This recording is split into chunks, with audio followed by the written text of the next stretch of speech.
నమస్తే. ప్రస్తుతం మనతో పాటు సీనియర్ జర్నలిస్ట్ దాము బాలాజీ ఉన్నారు. ఆయనతో మాట్లాడదాం. నమస్తే సార్. నమస్తే సార్, టీ టైమ్ ఉదయ్ ఆయన పైన దుబాయ్లో కేసు ఉంది అని చెప్పేసి అంటున్నారు. కానీ ఈ ఉదయ్ అనే వ్యక్తి ఎంపీ అభ్యర్థి జనసేన నుంచి.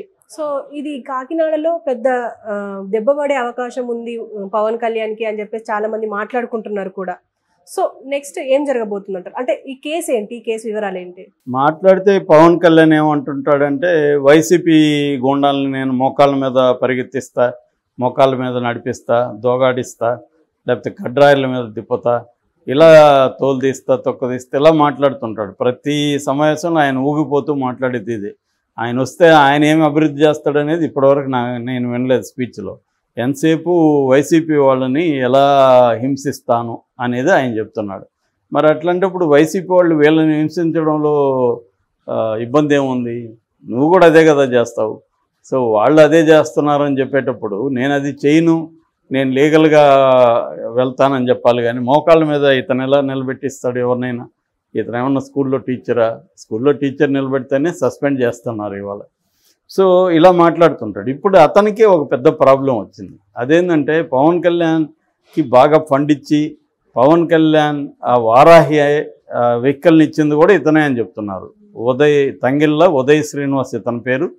సో ఇతను ఇప్పుడు అఫిడవిట్ ఒకటి బయటకు వచ్చింది, అతను సబ్మిట్ చేశాడు కాబట్టి ఎలక్షన్ కమిషన్కి.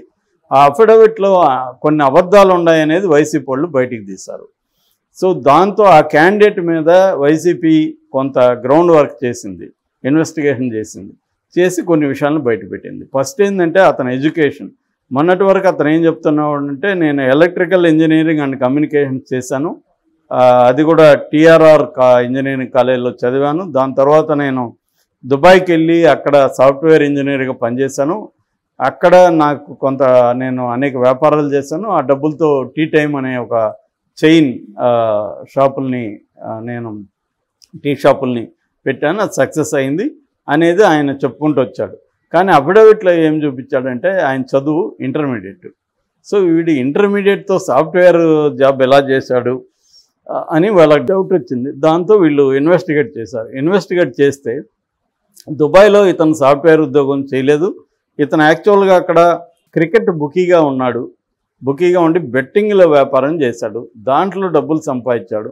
అట్లాగే అక్కడ కొన్ని బ్యాంకులకి పెద్ద ఎత్తున లోన్లు ఎగ్గొట్టి ఇండియా పారిపోయి వచ్చేసి ఇక్కడ టీ టైమ్ అని పెట్టి, అతనికి రేపు పొద్దున ఏమన్నా ప్రాబ్లమ్స్ వస్తే పొలిటికల్గా సర్కిల్ డెవలప్ కావాలి కాబట్టి మెల్లగా పవన్ కళ్యాణ్ అండజేరి పవన్ కళ్యాణ్ కొంత ఫండ్ ఇవ్వడం, పవన్ కళ్యాణ్కి ఆ వెహికల్ ఇవ్వడం, ఇలా చేసి పవన్ కళ్యాణ్ని బుట్టలో వేసుకొని ఇప్పుడు ఎంపీగా పోటీ చేస్తున్నాడు.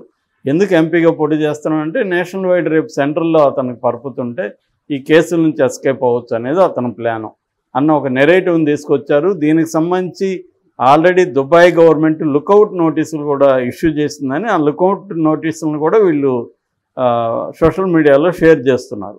ఇది ఎంత నిజము ఎంత అబద్ధం అనేది తెలియదు. బట్ ఇప్పటివరకు దీని మీద పవన్ కళ్యాణ్ స్పందించలేదు.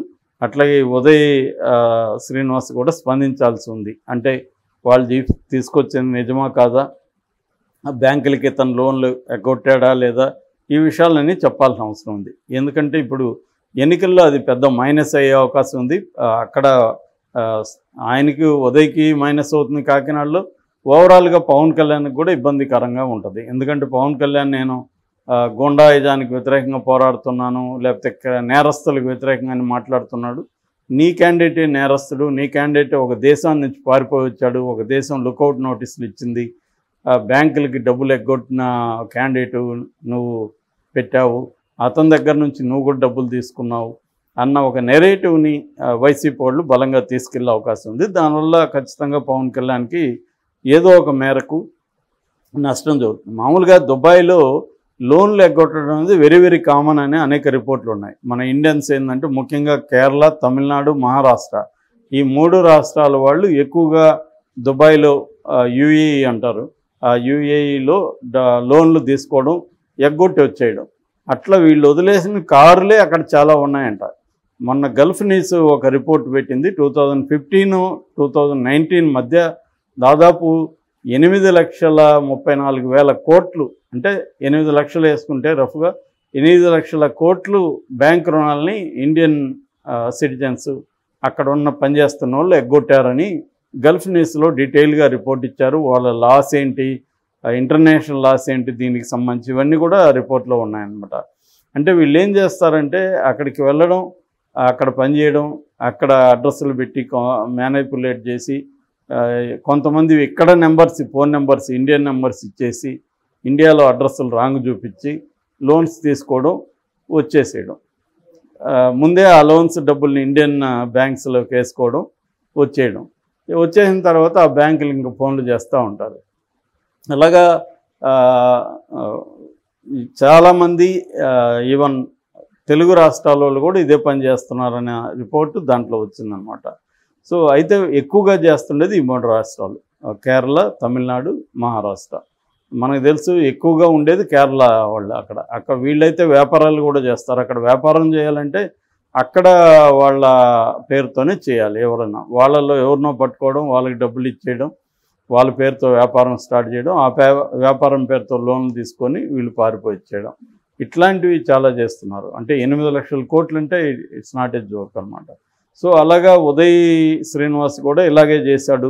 పెద్ద ఎత్తున లోన్లు బ్యాంకుల నుంచి తీసుకొని ఎస్కేప్ అయిపోయి వచ్చేసాడు. ఎందుకంటే ఇక్కడలాగా ఇక్కడ మన క్రిమినల్ కేసులు అనేవి తక్కువ. మనకు తెలిసి ఇప్పుడు సుజనా చౌదరి ఉన్నాడు, బ్యాంక్ లోన్లు ఎగ్గొట్టి ఆయన ఇప్పుడు ఎమ్మెల్యేగా చేస్తున్నాడు. సీఎం రమేష్ ఉన్నాడు, ఎంపీగా చేస్తున్నాడు. రఘురామకృష్ణరాజు ఉన్నాడు, ఎంపీగా చేస్తున్నాడు, ఎమ్మెల్యేగా చేస్తున్నాడు. ఇలాగ చాలామంది ఉన్నారు. బ్యాంక్ లోన్లు ఎగ్గొట్టి కూడా ఇక్కడే మనకు ఉపన్యాసాలు ఇస్తా, నీతులు బోధిస్తా వీళ్ళు టీవీ ఛానళ్ళలో ఉన్నారు. వీళ్ళు ఆర్థిక నేరస్తులు. యాక్చువల్గా నేరస్తులు అంటే ప్రూవ్ కాదు, నేరస్తులుగా ఆరోపించబడిన వాళ్ళు. కానీ వీళ్ళు దాన్ని ప్రూవ్ చేసుకోకుండా వాటిలలో స్టేలు తెచ్చుకోవడం, సెంట్రల్ గవర్నమెంట్తో పరిచయాలు పెట్టుకోవడానికి ఎంపీలు అవ్వడం, ఈ డబ్బులు కొంత ఖర్చు పెట్టడం, దీంతో మళ్ళీ బిజినెస్లు చేయడం, ఇలాగా రకరకాల పద్ధతుల్లో చేస్తున్న వాళ్ళు ఇక్కడే ఉంటారు. కానీ దుబాయ్లో అది సాధ్యం కాదు. దుబాయ్ ఏంటంటే ఇట్స్ ఏ క్రిమినల్ యాక్ట్, అందుకని చాలా స్ట్రిక్ట్గా ఉంటాయన్నమాట అక్కడ. సో ఇప్పుడు దుబాయ్ పోలీసులు ఏమన్నా వస్తారా ఉదయనిధిని అరెస్ట్ చేయించేదానికి? ఈ వైసీపీ వాళ్ళే అక్కడ వాళ్ళకి బాబు ఇక్కడ ఉన్నాడు, పలానా చోట ఉన్నాడు అని చెప్పి వాళ్ళని వీళ్ళే పంపిస్తారా? అదేమన్నా జరిగితే దుబాయ్ పోలీసులు ఇక్కడ ఇంటర్పోల్ ద్వారా అప్రోచ్ అయ్యి ఉదయన్ కానీ కస్టడీకి తీసుకుంటే మాత్రం పవన్ కళ్యాణ్కి చాలా ఇబ్బంది అవుతుంది. అంటే ఎన్నికల ముందు ఇలా చేస్తారు వైసీపీ వాళ్ళు అని అయితే అంటున్నారు. వాళ్ళు ఇట్లాంటి కొన్ని అస్త్రాల్ని అమ్ముల పొదిలో పెట్టుకొని దాచుకొని ఉన్నారు, ఎన్నికల ముందు తీయబోతున్నారని. అంటే ఇటు చంద్రబాబు కూడా అలాంటివి చేసే అవకాశం ఉంది. అంటే రెండు వైపులు కూడా ఏదో ఒక బ్యాంగ్ ఇచ్చి జనాల్లో దాన్ని పెద్ద ఎత్తున ఎలక్షన్ ముందు తీసుకొని వెళ్ళి దాంతో గెలవాలని ఇటు కూటమి అటు వైసీపీ కూడా అనుకుంటున్నాయి. దీనికి కారణం ఏంటంటే బాగా టఫ్గా ఉన్న సిచ్యువేషన్ కాబట్టి ఏదో ఒక బ్యాంగ్ కావాలి, బిగ్ బ్యాంగ్ కావాలి.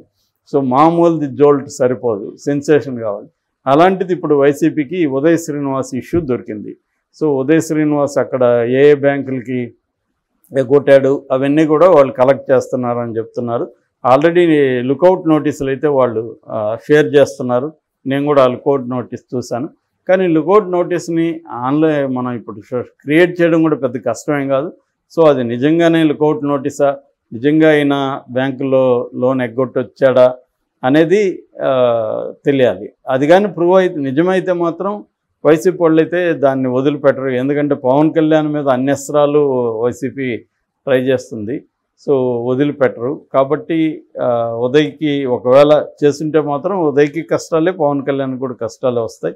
ఖచ్చితంగా అంత ముందు అరెస్ట్ చేస్తే మాత్రం ఇబ్బంది. కాకపోతే మోడీ ఇప్పుడు వాళ్ళకి అనుగుణంగా ఉన్నాడు కాబట్టి మోడీ అనుకుంటే ఆపగలరు, సెంట్రల్ బీజేపీ అనుకుంటే.